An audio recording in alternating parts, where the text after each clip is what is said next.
कहाँ जा रही हो? किचन में। बिना नहाए सीधा किचन में? मम्मी सुबह सुबह इतनी ठंड में कौन नहाता है? लेकिन तुम्हें कौन सा ठंडे पानी से नहाना है? गीजर ऑन करो और नहा लो। टीना, लंच तैयार हुआ? चलो ठीक है, मैं तुझसे थोड़ी देर में बात करती हूँ।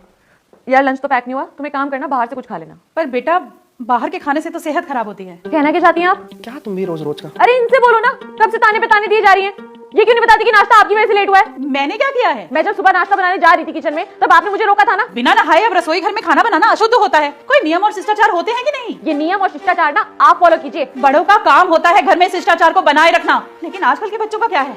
उन्होंने तो आजादी के नाम पर सभ्यता ही मिटा दी है। देखा तुमने, फिर ताना मारा इन्होंने मुझे। अरे तो तुम चुप हो जाओ ना, हर बात का जवाब देना जरूरी होता है क्या? तुम मेरे लिए नहीं बोलोगे तो मुझे तो बोलना ही पड़ेगा ना। बस करो मीना, हर छोटी बात का पतंगा बनाना जरूरी नहीं होता।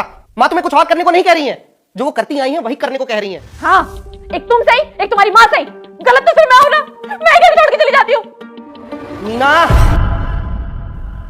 हुआ क्या है बेटी, कुछ बताएगी भी?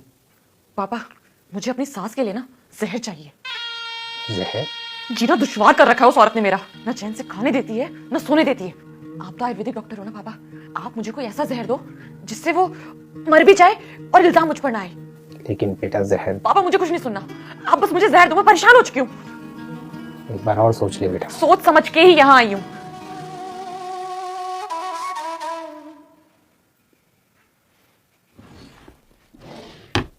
इस पुड़िया में एक ऐसी चीज है जिसे खाने के बाद इंसान के दिल की धड़कन रुक जाती है।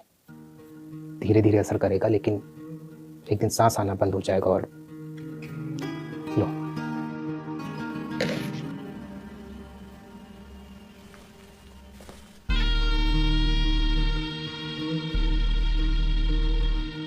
लेकिन एक बात ध्यान रखना बेटा, इसे देने के दौरान अपनी सास के साथ संबंध अच्छे रखना ताकि किसी को शक ना हो।